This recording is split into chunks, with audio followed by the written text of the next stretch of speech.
Hola, bienvenidos, bienvenidas nuevamente a nuestras clases de Derecho del Trabajo. Hoy vamos a hablar de la indemnización por antigüedad. Es un tema difícil de dar sin el pizarrón, pero vamos a hacer un intento por lo menos de explicarlo y después complementarlo de otra manera. La presentación que ustedes van a ver acá está disponible en el blog marcelodistefano.com, como mi nombre y apellido, todo junto, marcelodistefano.com. Bien. Estamos en la situación de extinción del contrato de trabajo, sea por un despido directo decidido por el empleador, como un despido indirecto cuando el trabajador, la trabajadora se declara despedida por injuria. Si quieren volver a ver cuáles son las causales de injuria, en la clase anterior las hemos explicado. El régimen indemnizatorio del despido por antigüedad, tarifado como también explicamos, está establecido en el artículo 245 de la Ley de Contrato de Trabajo, que vamos a ir revisando. Y les recuerdo también, como hemos visto en la clase anterior, que además de esta indemnización por antigüedad, le corresponderán al trabajador o a la trabajadora los conceptos de pago obligatorio, ¿sí? El sueldo anual complementario hasta el día del despido, la indemnización sustitutiva de preaviso en el caso de corresponder, las vacaciones no gozadas, el SAC sobre vacaciones no gozadas, en su caso también de corresponder la integración por mes de despido y el SAC sobre la integración del mes de despido. Vale decir que la indemnización por antigüedad se ve complementada por los conceptos de pago obligatorio que se debían pagar cualquiera sea la causa de extinción de la relación laboral y por el preaviso si fue omitido más la integración por el mes de despido. Espero que ahí tengamos una concepción integrada de los distintos rubros que conforman la indemnización, en este caso por despido, pero más adelante en otra unidad vamos a ver los casos de indemnización agravada. Hoy vamos a ver el caso típico, el caso más usual, que es el despido directo sin causa o el despido indirecto por injuria. Bien, en esta primera fracción del artículo 245 presentamos el modelo histórico. El artículo 245 tenía esta redacción y durante la década del 90 una modificación importante incorporó otros elementos al artículo 245. Pero aquí vamos a establecer la base del sistema. Como pocas veces hago, voy a leer porque me parece que es importante leerlo y explicarlo inmediatamente. La ley en este caso es una ley concreta. Dice: en los casos de despido dispuesto por el empleador sin justa causa, vale decir entonces, me detengo acá, que cuando el despido es con justa causa, no se va a pagar la indemnización por antigüedad. Sí, los conceptos de pago obligatorio, recuerden, pero esta indemnización solo corresponde en el caso de despido sin justa causa declarado por el empleador o, como les dije anteriormente, también en el caso de que el trabajador se declare despedido por injuria. Habiendo o no mediado preaviso, este deberá abonar al trabajador una indemnización equivalente a un mes de sueldo por cada año de servicio o fracción mayor de 3 meses. Un mes de sueldo, ahora vamos a ver de qué se trata, por cada año de servicio, año o fracción mayor de 3 meses. Vale decir que hasta un año y 3 meses corresponde un salario. Más de un año y 3 meses va a corresponder 2 salarios. Me pongo en el año siguiente. Hasta 2 años y 3 meses va a corresponder 2 meses de salario. Más de 2 años y 3 meses, 3 meses de salario. ¿De acuerdo? La fracción es mayor de 3 meses. No dice mayor o igual, dice mayor de 3 meses. Si es justo igual a 3 meses, corresponde el anterior. Si es mayor a 3 meses, el superior. El borde está en mayor o igual. En mayor, perdón. Bien, tomando como base la mejor remuneración mensual, normal y habitual devengada durante el último año o durante el tiempo de prestación de servicio, si fuera menor. ¿Estamos entonces? Primer concepto que yo quiero que les quede acá es la indemnización por antigüedad a secas, como primer título, es equivalente a un mes de salario por año de servicio. ¿Sí? Vamos a más preciso, a un mes de salario por un año o fracción inferior a 3 meses de servicio. ¿De acuerdo? Ahí tenemos la primera delimitación. Pero seguimos un paso más con las restricciones que se le pusieron a esta indemnización. Era fácil hasta acá, ¿no? Saber cómo calculábamos hasta acá era fácil. Pero sigue el artículo 245 en su segunda parte y dice: dicha base, se refiere al salario mensual, no podrá exceder el equivalente de 3 veces el importe mensual de la suma que resulte del promedio de todas las remuneraciones previstas en el convenio colectivo de trabajo aplicable al trabajador al momento de despido por la jornada legal o convencional excluida la antigüedad. Al Ministerio de Trabajo, Empleo y Seguridad Social le corresponderá fijar y publicar el promedio resultante juntamente con la escala salarial de cada convenio colectivo de trabajo. Cada convenio colectivo de trabajo tiene una grilla salarial y el Ministerio de Trabajo se encarga de publicar esa grilla salarial y establecer cuál es el salario promedio convenio de esa grilla salarial, de esa actividad. ¿Cómo tienen este número? Es fácil. Yo les ingresé las fotos en el PowerPoint.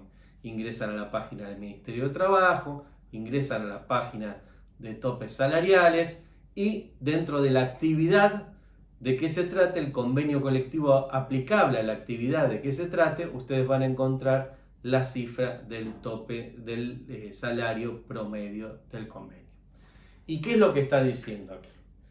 En principio, la base de cálculo que yo voy a tomar es el salario del trabajador, la mejor remuneración mensual normal y habitual del trabajador. Esa es la base. Pero yo debo compararla con otro elemento, que es el que da por multiplicar 3 veces el salario promedio convenio, 3 veces el salario del convenio aplicable a esa actividad.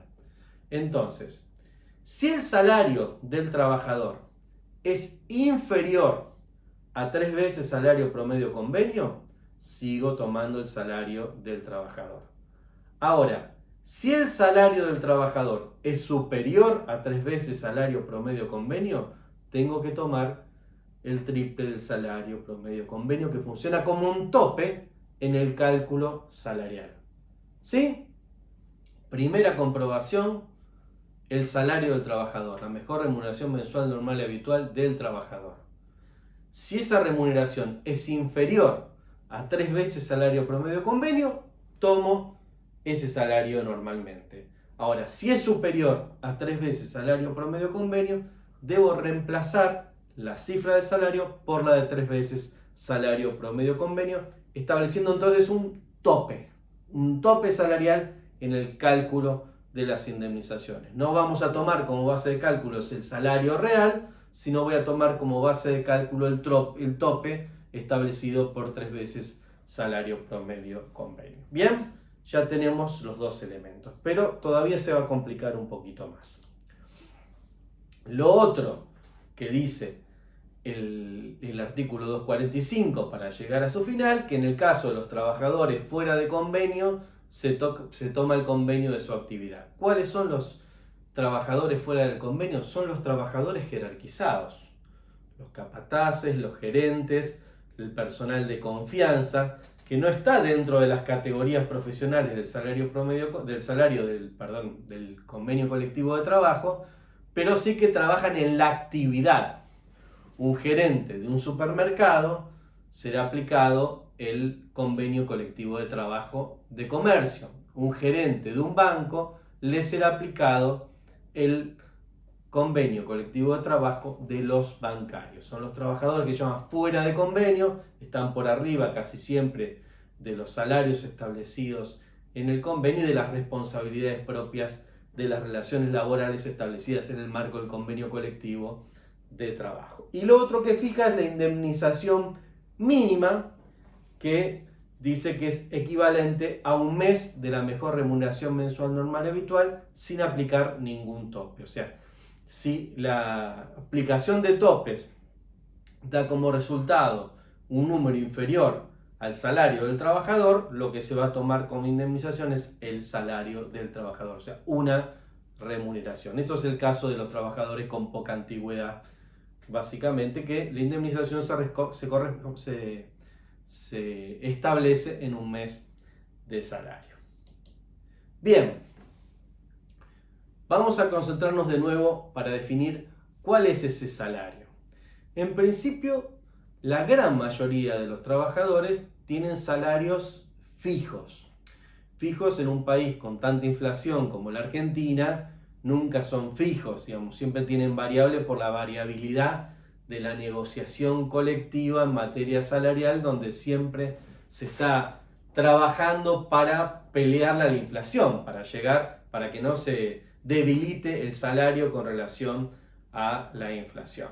Eso, sí, pero en principio, en un trabajador de sueldo fijo, que no tiene comisiones, por eso tiene un sueldo fijo, siempre el último salario es la mejor remuneración mensual normal y habitual, si es una remuneración fija, porque se van incorporando mes a mes los incrementos salariales que se van negociando. Hay meses que son iguales, algunos superiores, y se empieza a marcar el cambio de nivel salarial manteniendo una estabilidad.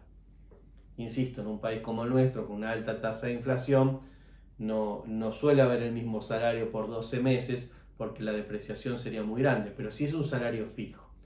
Y en cambio existe otros salarios que se dice que son salarios variables, donde muchas veces el trabajador tiene una parte fija y una parte variable, y esa variabilidad tiene que ver con el cómputo de comisiones, donde hay meses que venderá más, meses que venderá menos, y entonces la parte fija se mantendrá estable, pero la parte variable tendrá variaciones mensuales. Bueno, cuando el salario es fijo, es muy fácil de determinar qué es una mejor remuneración mensual normal y habitual.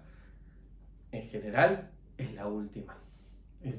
Es así en la práctica, en general es la última. Pero vamos a revisar los conceptos, o sea, la mejor sería estableciendo en los últimos 12 meses cuál de esas remuneraciones fue la mejor, ¿sí? Comparando, haciendo una línea comparatoria, a ver, en los últimos 12 meses, ¿qué remuneraciones percibió el trabajador? Bueno, la mejor fue esta. En principio me tengo que quedar con esa, pero tengo que pasarla por el tamiz de otras variables. Primero, tiene que ser remuneración. O sea, recuerden que hay componentes salariales que no son remunerativos, como por ejemplo las asignaciones familiares. Las asignaciones familiares son de la seguridad social, los beneficios sociales, los viáticos a rendir. Bueno, eso hay que despejarlo, porque no tiene carácter remuneratorio. Lo que tengo que poner sobre la mesa son las remuneraciones, los distintos componentes remuneratorios. Lo segundo, la percepción en el tiempo mensualmente. O sea, el salario es un componente mensual, que es el que hay que establecer. ¿Cuáles son las remuneraciones mensuales? No si hay alguna remuneración extraordinaria. Y esto se compone con los otros dos, mensual, normal y habitual. La normalidad es un componente de apreciación, que no sea un pago que esté fuera de la normalidad. Por ejemplo, si hay un pago de una prima que es anual, bueno, eso no es normal. O el pago de un premio porque cumplió 25 años trabajando en la empresa. Bueno, eso no es habitual, no es normal, es excepcional. O sea, son elementos que le permiten al jugador, al que tiene que hacer la indemnización, tener una racionalidad de los componentes salariales. Y tiene que ser habitual, o sea, tiene que ser un componente que suele estar que tiene que estar habitualmente en el salario. Eso es lo que debo tomar, eso es lo que debo analizar para establecer cuál es la mejor remuneración mensual normal y habitual. Insisto, en la mayoría de los salarios, eso es el último salario. Ahora, cuando hay salarios variables, voy a tener que establecer en los últimos 12 meses cuáles fueron esos salarios, cuáles fueron esas remuneraciones habituales, normales, ¿no? Si hay en esa variabilidad hay un elemento como por ejemplo el premio por 25 años de servicio, tendré que descartarlo y promediar el salario fijo y el salario variable para establecer cuál es el monto de cálculo que voy a tener que utilizar, ¿sí? Bien, sigamos adelante. Base de cálculo, mejor remuneración mensual normal y habitual, y ahora volvemos con los topes. Base de cálculo, mejor remuneración mensual normal y habitual por antigüedad. Entonces, la antigüedad, les recuerdo, es por un mes de sueldo por año o fracción mayor de 3 meses. Insisto con el concepto, año y 3 meses es 1. Año, 3 meses y un día es 2. 2 años y 3 meses es 2. 2 años, 3 meses y un día es 3. Espero que les haya quedado claro desde lo gráfico. Y la antigüedad es el tiempo efectivo trabajado para el empleador, del trabajador para el empleador. O sea, desde el primer día de servicio hasta el día que es notificado del despido inclusive. Desde el primer día de servicio hasta el día que es notificado el despido inclusive. No importa si eso fue registrado efectivamente, lo que prima es la supremacía de la realidad. Si el empleador lo registró 3 meses después, nosotros probaremos en el juicio, y el empleador tendrá que probar básicamente en el juicio que no es así como nosotros decimos, la verdadera fecha de ingreso del trabajador y la verdadera remuneración si no hizo una registración correcta. Bien, hasta acá tenemos este esquema. Un mes de la mejor remuneración mensual normal habitual por antigüedad, por año de antigüedad o fracción mayor de 3 meses. Bien, base de cálculo. Esa base de cálculo tiene un tope, no puede superar el salario promedio convenio por 3. Si supera el salario promedio convenio por 3, tomo el tope salarial como base de cálculo. Bien, pero esto se complicó un poquito más. Este cambio en la ley de contrato de trabajo en los años 90 generó una distorsión enorme, especialmente en los salarios más grandes, porque el salario promedio convenio está establecido sobre la base promedial de los salarios del convenio. Y los trabajadores fuera de convenio, los gerentes, están muy por arriba del tope. El salario promedio convenio establece, por ejemplo, la categorización de 1 a 10. Si pensamos que el salario 1 es el más bajo y el salario 10 es más alto, se establecerá el promedio en 5. Y 5 por 3 da 15, ¿verdad? Como tope. Ahora, los salarios gerenciales están en 25 y en 30. Espero que la gráfica en este caso me haya ayudado. Con el pizarrón es mucho más fácil. Entonces, cuando se le aplicaba los topes a los salarios más altos, a los salarios de los gerentes, la quita que recibía el trabajador era enorme. Y recordemos que la quita era al servicio del empleador, que no le pagaba una indemnización como correspondía.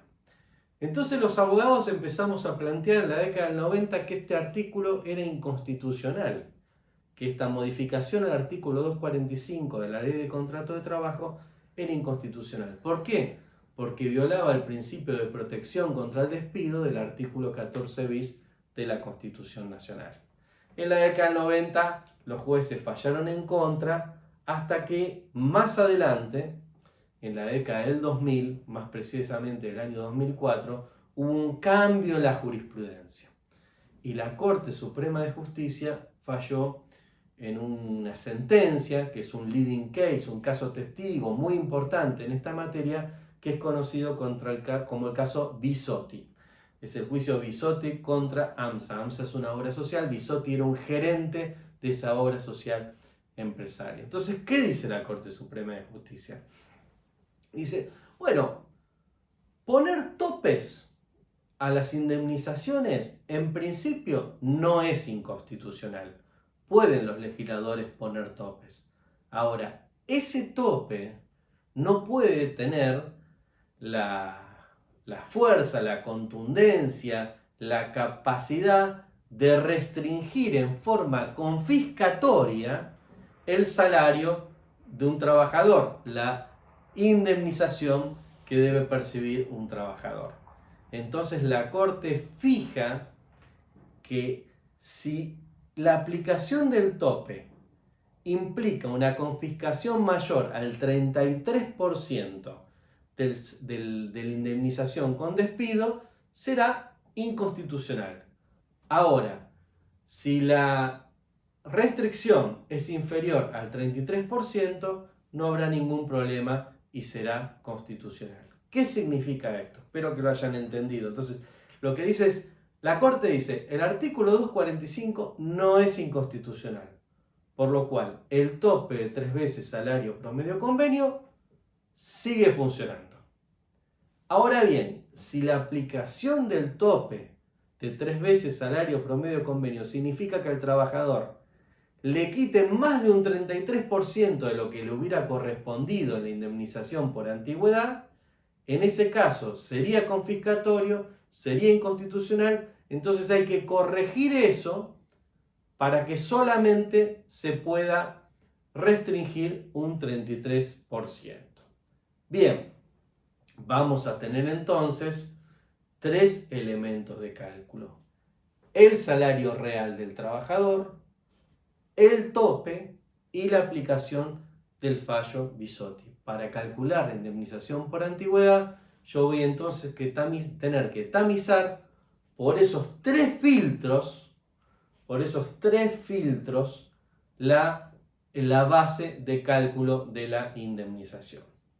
Y entonces yo les preparé un ejemplo, que espero que lo puedan seguir desde aquí. 3 ejemplos. El primero, un salario mensual de 50.000 pesos.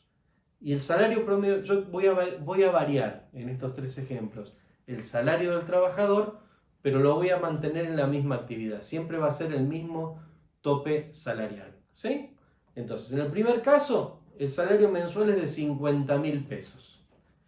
Y el salario promedio convenio es de 30.000 pesos. Entonces, verifico, el salario mensual es 50.000 pesos. Salario promedio convenio, 30.000. 30.000 por 3, 90.000. Como el salario del trabajador es inferior al tope salarial, yo tomo el salario del trabajador y ahí, listo, terminó. Multiplico 50.000 por la antigüedad del trabajador y me va a salir el resultado de la indemnización por antigüedad. Fin. Segundo ejemplo. El salario mensual es 100.000. El salario promedio convenio sigue siendo el mismo, 30.000. 30.000 por 3, 90.000. Ya tenemos que el salario real, 100.000, es mayor que el salario promedio convenio. Bien, acá atento entonces.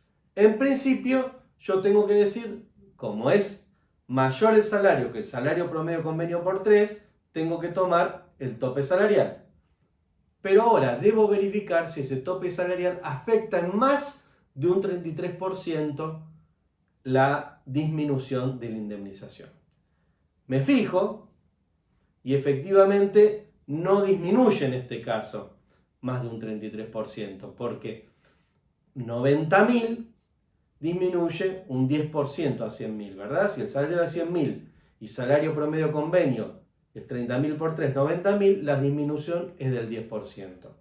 Como esa disminución es inferior a un 33%, listo, se acabó el problema. Tomo en este caso el tope salarial, salario promedio convenio por 3, lo multiplico por la antigüedad del trabajador y voy a tener finiquitado el cálculo de la indemnización por antigüedad.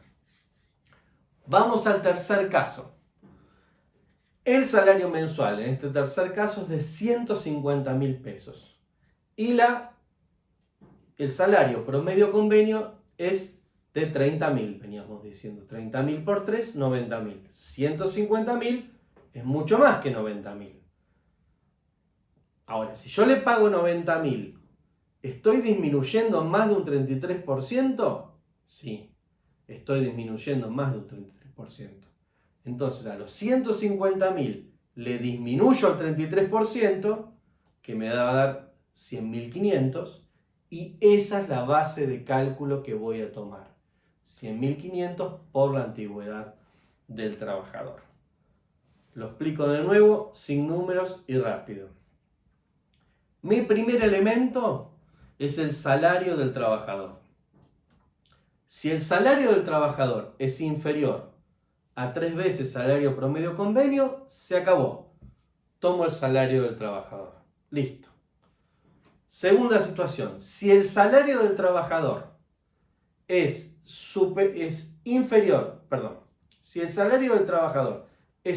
a 3 veces salario promedio convenio, ahí sí tengo que verificar el fallo Bisotti. Si es superior, me perdí un poquito, me van a tener que perdonar. Voy de nuevo. Si el salario del trabajador es inferior a 3 veces salario promedio convenio, pues bien, tomo el salario del trabajador. Si el salario del trabajador es superior a 3 veces salario promedio convenio, en principio tomo 3 veces salario promedio convenio. En tanto y en cuanto la disminución no sea superior al 33%. ¿Verdad? Bien, ahora, si la disminución por aplicación del salario promedio convenio por 3 es mayor que el 33%, tengo que corregir el salario, disminuir el 33% y esa va a ser la base de cálculo por aplicación del fallo Bisotti. Si siguen los cálculos van a poder hacerlo y por supuesto cuando tenemos clases presenciales en el pizarrón es mucho más fácil. Les voy a dejar 3 ejercicios. En los ejercicios yo les doy la mejor remuneración mensual normal y habitual, le doy la fecha de ingreso, les doy la fecha de despido y les doy el salario promedio convenio que corresponde. Ustedes tienen que calcular, en este caso, la indemnización por antigüedad. Entonces, lo primero que van a tener que hacer es, primero tienen que calcular la antigüedad, verificar la fecha de ingreso, la fecha de egreso, de despido en este caso, y en ese caso van a establecer, acuérdense de las fracciones mayores a 3 meses, cuál es el tiempo que yo voy a tomar, el cálculo que yo voy a tomar de la cantidad de salarios que voy a utilizar para calcular la indemnización por antigüedad de este despido. Lo segundo que van a hacer es tamizar la mejor remuneración normal habitual por el salario promedio convenio. Y en ese caso van a ver si tienen que aplicar el salario, el tope o Bisotti. Y ahí podrán resolver los ejercicios que están. Muy bien. Lo otro que van a hacer con esos ejercicios es calcular los conceptos de pago obligatorio para ir ya trabajando un resultado de una indemnización general. Van a calcular los días trabajados hasta el despido, van a calcular el SAC proporcional por los días trabajados hasta el despido, las vacaciones no gozadas, el SAC sobre las vacaciones no gozadas, la indemnización sustitutiva del preaviso, en este caso les pido que la calculen, no es tiempo trabajado, sino que es tiempo omitido, indemnización sustitutiva del preaviso, la integración del mes de despido en caso de corresponder, recuerden no debe coincidir con el último día del mes, y el SAC proporcional sobre la integración para que lo tengan. Bien, espero que les haya servido esta clase para comprender la indemnización por antigüedad. No es tan difícil, tiene sus elementos para tomar en cuenta, fundamentalmente los elementos de los topes y la aplicación del fallo Bisotti. En la próxima clase les voy a explicar indemnizaciones agravadas. Muchas gracias.